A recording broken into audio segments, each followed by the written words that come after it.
Hey guys, Rhett Thompson here. I really love this lens, the Leica 10-25 f1.7. It is really great.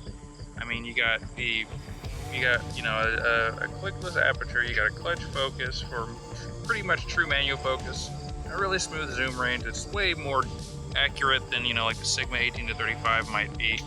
But this is actually the second of these lenses I got. And the reason was because of a massive flaw I had with the first one.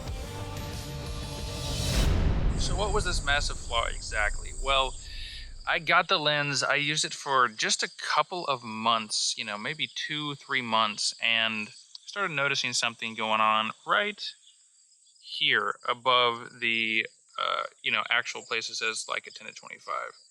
And I'll show some footage here, I'm sure, but it was pretty disconcerting for a lens that was that new and that expensive. So essentially what was happening was that little seal on the lens between the focus ring and the sort of base barrel of the lens connected to the mount was getting loose. Because there's no switches or function buttons or anything like that, it's just a smooth barrel with nothing really stopping it from going anywhere on the outside. And so essentially what I think happened was something was messed up in the manufacturing level that created that sort of gap that sort of, when you moved it around, created a little gap between the focus ring and the barrel. Now, did I think this was eventually going to come off?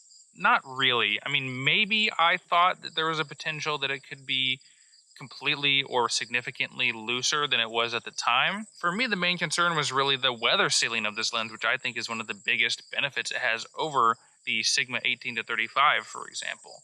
See, that crack is going to compromise the weather sealing one way or another, either now or in the future.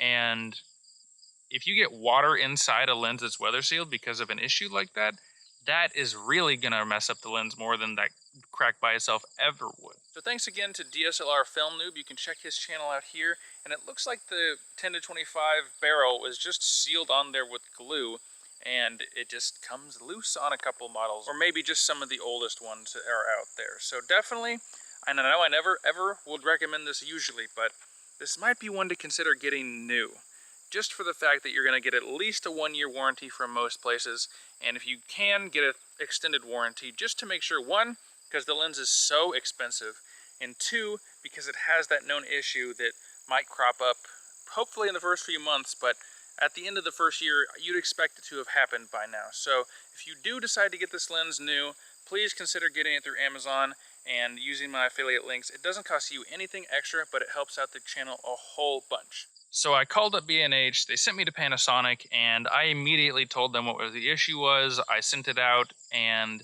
they looked at it, and they ended up just giving me a whole new lens. Even months later here, you can see, that thing is on there solid. There's no issues going on there, and I haven't had that issue again. So I have to say, I have seen very few people with this issue, but I know of at least 3, maybe 4 people I've seen that have reported this issue as well. And all of them either got it fixed right away or got a new lens like me. And so it seems to be a very rare manufacturing issue that if you send the lens in, it's going to be totally fine. I just wanted to get this public service announcement sort of video out there and let anybody know who's thinking about buying this lens or already has this lens to check that seal right here. Again, it's just between the focus ring and the place that says 10-25 on it, right? Check that seal, keep an eye on it, and just make sure that it's not getting loose or separating at all, because it's something you might not notice, and I just wanted to make sure that right when you get your lens and over time in your first couple months of you using it, to check that out for sure.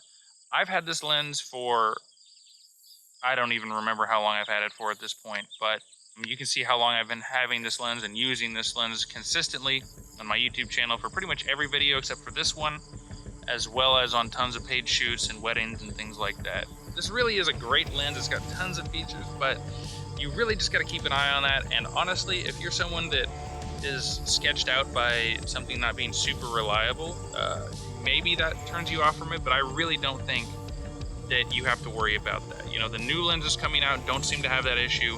And so maybe just be careful about buying used copies because it could have that issue built in. And if you get a used copy, make sure you know when they bought it to see if that like built-in year warranty is covering you. So anyway, guys, keep an eye on that. It's a fantastic lens. If you want to see some other videos about this lens, I've got at least 2 on the channel as of the upload date of this video.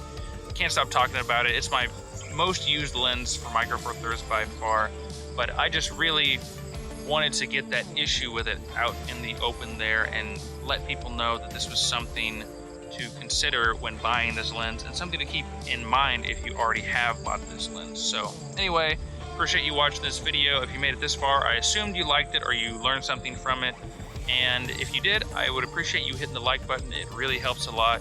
While you're down there, leave a comment. Let me know if you've got this lens or thinking about buying it. I'd love to hear your experiences or answer any questions you might have.